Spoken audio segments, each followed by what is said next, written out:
Israel തിരിച്ചടിക്കുകയാണ്. തിരിച്ചടി എന്ന് പറയുന്നത് ഇറാന്റെ നെഞ്ച് പിളർക്കുന്ന തരത്തിലുള്ള അടിയാണ് നൽകിയിരിക്കുക. ടെഹ്റാനിലും ഇസ്ഫഹാനിലും ഇസ്രായേലിന്റെ തിരിച്ചടിയിൽ അമ്പരന്നിരിക്കുകയാണ് ഇറാൻ.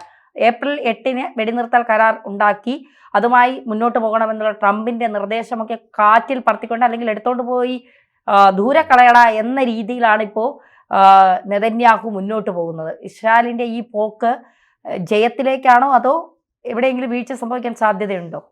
ഇല്ല, ഇറാനെ വളഞ്ഞിട്ടുണ്ട് ഇസ്രായേൽ. അതിനകത്ത് നമ്മൾ ഈ കുറച്ച് ദിവസത്തെ ഒരു വെടിനിർത്തൽ സമയം അതായത് ലംഘിക്കപ്പെട്ടു. എനിക്ക് ബെയ്റൂട്ടിൽ ഉള്ള അക്രമമാണ് തിരിച്ചടി എന്നോണം ഇസ്രായേലിനെ തിരിച്ചാക്രമിച്ചിരിക്കുന്നത്. കാരണം ഇന്നലെ രാത്രിയിൽ ഇസ്രായേലിനെ വളരെ കൃത്യമായിട്ട് വളരെ കൂടുതൽ മിസൈലുകൾ വെച്ച് ആക്രമിച്ചിട്ടുണ്ട്. ഇസ്രായേലിൻ്റെ അയൺ ഡോം തകർന്നിട്ടുണ്ട്. ഇസ്രായേലിന് ചില കേടുപാടുകൾ സംഭവിച്ചിട്ടുണ്ട്.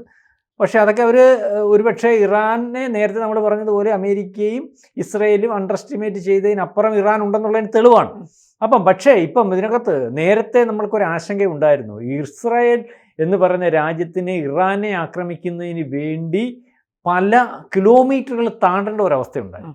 പക്ഷേ ഇപ്പം നമ്മൾക്ക് മനസ്സിലാവുന്നത് ഈ എബ്രഹാം അക്കോർഡ് ഒപ്പുവയ്ക്കുന്നു പല GCC രാജ്യങ്ങൾ ഒപ്പുവയ്ക്കുന്നു എന്നുള്ള രീതിയിൽ സംസാരിക്കുമ്പോൾ UAE പലവട്ടം നമ്മളുടെ നെതന്യാഹു പോകുന്നു, അതിനുശേഷം മൊസാദിൻ്റെ തലവൻ പോകുന്നു, സൈനിക തലവൻ പോകുന്നു. അപ്പം ഇതൊക്കെ UAE പറയുന്നു ഇല്ല, പക്ഷെ നെതന്യാഹു പറയുന്നു അയൺ ഡോം കൊടുക്കുന്നു. അപ്പോൾ GCC രാജ്യങ്ങൾക്കകത്ത് നമ്മൾ അറിയാതെ ഇസ്രായേലിൻ്റെ ഭാഗമായിട്ടുള്ള വ്യോമത്താവളങ്ങൾ രൂപപ്പെട്ടിരിക്കുന്നു എന്നുള്ള രീതിയിലേക്കുള്ള വാർത്ത ഇപ്പം അന്താരാഷ്ട്ര മാധ്യമങ്ങൾ റിപ്പോർട്ട് ചെയ്തു തുടങ്ങിയിട്ടുണ്ട്. ഇന്നലെ ഞാൻ അതുമായിട്ട് നോക്കിയാൽ മനസ്സിലാവും. ഇപ്പം അവർക്ക് ഇറാനെ ആക്രമിക്കാൻ ഇറാന് ചുറ്റുമുള്ള രാജ്യങ്ങളെ ഉപയോഗപ്പെടുത്തുന്ന രീതിയിലേക്ക് കാര്യങ്ങൾ വന്നു. അസർബൈജാനെ നേരത്തെ ആക്രമിച്ചത് ഓർമ്മയുണ്ടാവുമല്ലോ. അസർബൈജാനിൽ നമ്മൾക്ക് ഇന്നലെ ഈ പറയുന്ന ദേശീയ മാധ്യമങ്ങളുടെ റിപ്പോർട്ട് അനുസരിച്ച് എലൈറ്റ് സൈനികരെ അസർബൈജാനിൽ അയച്ചിട്ടുണ്ട്. അവിടെ രഹസ്യമായിട്ടുള്ള സൈനിക താവളവും ചാര യൂണിറ്റുകളും ഡ്രോൺ വിക്ഷേപ സംവിധാനവും ഉണ്ടാക്കിയിട്ടുണ്ട്. ഇതുപോലെ പല GCC രാജ്യങ്ങളും അത് ചെയ്തിട്ടുണ്ട്. ഞാനീ പറഞ്ഞത് നേരത്തെ എടുത്തിരുന്ന റിസ്ക് ഒരുപക്ഷെ വിമാനം പോകണം, അതിൻ്റെ ഇടയ്ക്ക് വെച്ച് ഇന്ധനം നിറയ്ക്കണം, അല്ലെങ്കിൽ വേറെ എവിടെയെങ്കിലും ഇറങ്ങാൻ അനുമതി മേടിക്കണം. പല രാജ്യങ്ങളും ആ അനുമതി കൊടുക്കുന്ന ഒരവസ്ഥ ഉണ്ടായിട്ടില്ല. അതിനെയൊക്കെ മറികടന്ന് ഇപ്പം ഈ രീതിയിലേക്കുള്ള ടൈപ്പ്, അതായത് ഇനിയിപ്പം അസർബൈജാനിൽ നിന്ന് ഇവരുടെ വടക്കൻ ഇസ്രായേലിലേക്ക് ഉള്ള ദൂരം 97 കിലോമീറ്ററേ ഉള്ളൂ. 97 കിലോമീറ്റർ എന്ന് പറഞ്ഞാൽ എന്തുകൊണ്ട് മനസ്സിലായി? അപ്പം അടുത്തെത്തി ഇസ്രായേൽ. അക്രമം നടക്കുന്നെങ്കിൽ നേരത്തെ ഉള്ളതുപോലെയല്ല ഇനിയും ഉള്ള ആക്രമണം. ഒരുപക്ഷെ ഇപ്പം ദേശീയ മാധ്യമങ്ങൾ ഉൾപ്പെടെ നമ്മൾ ഈ ചർച്ച ചെയ്തുകൊണ്ടിരിക്കുന്നത് ഇന്ന് രാത്രിയിൽ ഇപ്പം പറഞ്ഞതുപോലെ ഇറാനെ കത്തിക്കുന്ന രീതിയിലേക്കാണ് അവർ പ്ലാൻ ചെയ്തിരിക്കുന്നത്.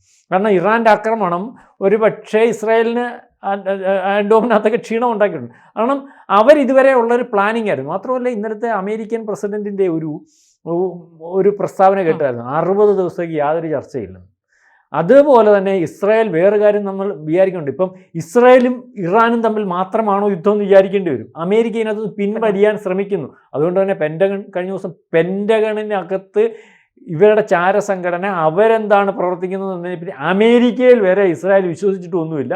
അതായത് അവിടെ നടക്കുന്ന കാര്യത്തെപ്പറ്റി അവരറിയാതെ ഇസ്രായേലിൻ്റെ ചാരസംഘടന ആ പ്രവർത്തനങ്ങൾ ചോർത്തിക്കൊണ്ടിരിക്കുന്നു എന്നുള്ള രീതിയിലേക്ക് കാര്യങ്ങൾ പോകുന്നു. കാരണം അവർ ഈ വിഷയത്തിനകത്ത് അവരുടെ മാത്രമായ വിഷയത്തിലേക്ക് കാര്യങ്ങൾ പോവുകയാണ്. അതായത് നമ്മൾ പലപ്പോഴും ചർച്ച ചെയ്യുമ്പോൾ ലോകം മൊത്തം ആശങ്കയിലാണ്, ലോകം മൊത്തം പ്രതിസന്ധിയിലാണ്. യുദ്ധം മൂർച്ഛിച്ചു കഴിഞ്ഞാൽ നമ്മളുൾപ്പെടെ ഭയത്തിലാണ്. നാളെ കാലത്ത് ഊർജ്ജ പ്രതിസന്ധി എങ്ങനെ ഉണ്ടാകും? പക്ഷേ ഇസ്രായേലിന് യാതൊരു ഭയമില്ല.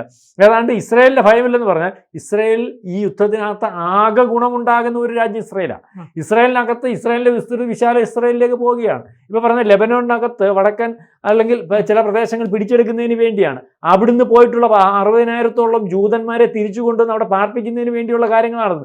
അവർ ഈ ഹിസ്ബുള്ളയ്ക്ക് പഴയതുപോലെ പൊങ്ങാൻ പറ്റാത്ത ഒരവസ്ഥ ഉള്ളപ്പോഴാണ് ഹിസ്ബുള്ളയുടെ കേന്ദ്രത്തിലേക്ക് ഈ പറയുന്ന ബെയ്റൂട്ടിൽ അവർ ആക്രമണം നടത്തിയത്. അപ്പോൾ അവർ ചെയ്യുന്ന കാര്യങ്ങൾ ചിട്ടയായിട്ട് കൃത്യമായിട്ട് ചെയ്തുകൊണ്ടിരിക്കുകയാണ്. അവിടുന്ന് ഓടിപ്പോയ ജൂതന്മാരെ പുനരധിവസിപ്പിക്കാൻ ഇവരുടെ അധീനതയിലേക്ക് ലെബനിലെ ചില ഭാഗങ്ങൾ കൂട്ടിയോജിപ്പിക്കാനുള്ള ഒരു ശ്രമമാണ്. മറ്റേ ഗാസയുടെ 90% ഇവരുടെ കയ്യിലായി. അപ്പം ഇതിനകത്ത് അവർ വലുതായിക്കൊണ്ടിരിക്കുകയാണ്. അവർക്ക് ലക്ഷ്യമുണ്ട്. മാത്രമല്ല ഇപ്പോൾ ഈ രണ്ടാമത് തുടങ്ങിയതിനകത്തും അവർക്ക് ലക്ഷ്യമുണ്ട്.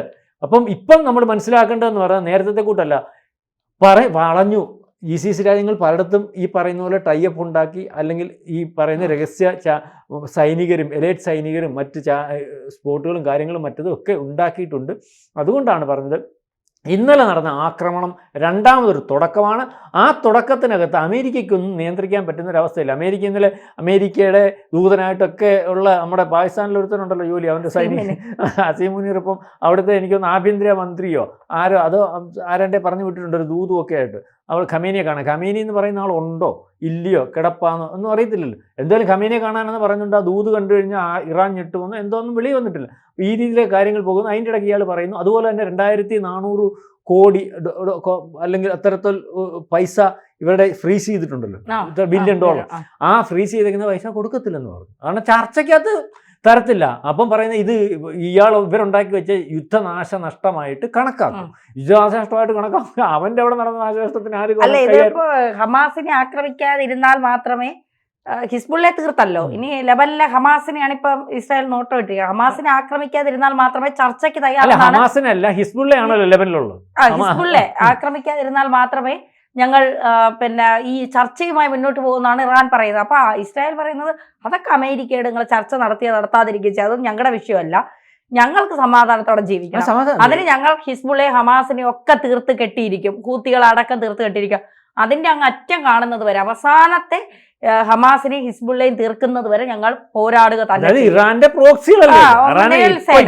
ശകലം സൈലന്റ് ആയി ഇരിക്കുന്ന സമയം എന്ന് പറഞ്ഞാൽ ഇറാന് യുദ്ധത്തിന് ശേഷം പ്രഹരമേറ്റ് അവരെ സഹായിക്കാൻ പറ്റാത്തൊരവസ്ഥയുണ്ട്. കാരണം സഹായിക്കാനുള്ള മാർഗങ്ങളൊക്കെ അവർ തടസ്സം ഉണ്ടാക്കിയിട്ടുണ്ട്. അപ്പം അതുകൊണ്ട് അവർക്ക് പഴയ കാര്യത്തിൽ ഉയർത്തെഴുന്നേൽക്കാൻ പറ്റുന്നില്ല. മനസ്സിലായിട്ടുണ്ടോ? അപ്പോൾ ആ അവസരത്തിൽ ഇതിനെ 4 സൈഡ് നമ്മൾ പറയാം കൈയും കാലും കെട്ടി കൈകാര്യം ചെയ്യുന്നത് പോലെ ഇറാനെ 4 വശത്തു നിന്നും കൈയും കാലും കെട്ടി കൈകാര്യം ചെയ്യേണ്ട രീതിയിലേക്ക് കാര്യങ്ങൾ ഓപ്പറേറ്റ് ചെയ്ത് ഉരുത്തിരിച്ച് വന്നിരിക്കുന്നു എന്ന് വേണം കരുതാൻ. കാരണം ഇറാൻ ഭയക്കേണ്ട ഒരു രാജ്യമെന്ന് പറഞ്ഞാൽ ഇറാൻ മാത്രമല്ലല്ലോ, ഇവിടെ പ്രോക്സികൾ മൊത്തം കിടക്കുമല്ലേ. ഹമാസ് ഉണ്ട്, ഹിസ്ബുള്ള ഉണ്ട്, ഹൂത്തികളുണ്ട്. അപ്പോൾ ആദ്യമേ ഇവന്മാരെ കൈകാര്യം ചെയ്യണം. ഇവന്മാരെ കൈകാര്യം ചെയ്തിട്ട് ഇറാനെ കൈകാര്യം ചെയ്യുമ്പോൾ ഇവന്മാർക്ക് അവിടെ ഇവിടെ വീണ്ടും. അപ്പോൾ ഇത് നിസ്സാരമല്ലത്. അപ്പോൾ ഇത് വളരെ ഭഗീരഥ പ്രയത്നം എന്ന് പറയേണ്ടി വരും. അത് ഇസ്രായേൽ നടത്തിക്കൊണ്ടിരിക്കുക. കാരണം ഇസ്രായേലിന് ഇതിനകത്ത് റിസ്ക് ബാക്കിയുള്ള രാജ്യങ്ങൾക്ക് പറഞ്ഞാൽ മനസ്സിലാകത്തില്ല.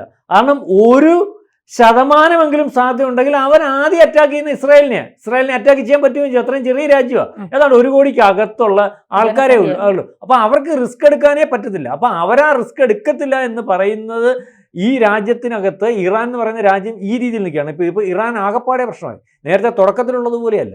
ഇപ്പോൾ ഈ IRGS അവർ നമ്മൾ പറയത്തില്ലേ പ്രോക്സിനെക്കാട്ടി വലിയ നാശം പിടിച്ച ഗ്രൂപ്പായി. ആരും നിയന്ത്രിക്കാനില്ല. തോന്നിയതുപോലെ കാര്യങ്ങൾ കൈകാര്യം ചെയ്യുക. ചർച്ച ആരോടാ ചെയ്യേണ്ടത്? ചർച്ച ചെയ്യാൻ പ്രാപ്തമായിട്ടുള്ള ബോധമുള്ളതൊന്നും ഇതിനകത്തില്ല. ചർച്ച ചെയ്യാൻ അവർ വരത്തില്ല. മനസ്സിലാവുന്നുണ്ട്? ലോകക്രമത്തെ അനുസരിക്കുന്ന രീതിയില്ല. അതായത് ലോകത്തെ IS ഭീകരരെക്കാട്ടി മോശമായ രീതിയിലും അതിനെക്കാട്ടി മോശമായ തലച്ചോറിലും അത്രയ്ക്ക് വിവരമില്ലാത്ത രീതിയിലേക്കും കാര്യങ്ങൾ പോകുന്നോ ഇറാനകത്ത് ഇപ്പം ഇറാനെ നയിച്ചുകൊണ്ടിരിക്കുന്നവർ എന്ന് നമുക്ക് വിചാരിക്കേണ്ടി വരും. അതുകൊണ്ട് റിസ്ക് എടുക്കത്തില്ല. ഒരുപക്ഷെ ഇപ്പം ഈ കഴിഞ്ഞ ദിവസത്തെ സമാധാനം കുറേ നാളുകൊണ്ട് ഉണ്ടായിരുന്നു എന്ന് വിചാരിക്കുമ്പോൾ ആ സമാധാനത്തെ ലംഘിച്ചുകൊണ്ടുള്ള ഈ യുദ്ധത്തിൻ്റെ തുടക്കം ഒരു മഹായുദ്ധത്തിലേക്ക് പോകുന്ന ഒരവസ്ഥ വരെ അമേരിക്കയ്ക്ക് താല്പര്യമില്ല. പക്ഷേ അമേരിക്കയുടെ കയ്യിലല്ല കാര്യങ്ങൾ, കയ്യിൽ നിൽക്കുന്ന അവസ്ഥയില്ല. യുദ്ധം വലിയ ഗംഭീരമായിട്ട് മുന്നോട്ട് പോകും. പഴയതുപോലെയല്ല. ഇറാനെ വളഞ്ഞു നിന്ന് ആക്രമിക്കാനുള്ള എല്ലാ സന്നാഹങ്ങളും ഈ പറയുന്ന ഇസ്രായേൽ ഒരുക്കിയിട്ടുണ്ട്. നമ്മൾ വിചാരിക്കുന്നത് പോലല്ല ഇറാൻ്റെ വ്യോമത്താവളങ്ങൾ എന്ന് പോലും പറയാൻ പറ്റുന്ന രീതിയിലേക്ക് ഈ GCC രാജ്യങ്ങളും അസർബൈജാൻ പോലെ ഉള്ളിടത്ത് ഉണ്ടാക്കിയിരിക്കുന്നു. അതിൻ്റെ റിപ്പോർട്ടുകളൊക്കെ ഇന്നലെ പൂച്ചം വെളിയിൽ വന്നു തുടങ്ങിയിരിക്കുന്നു.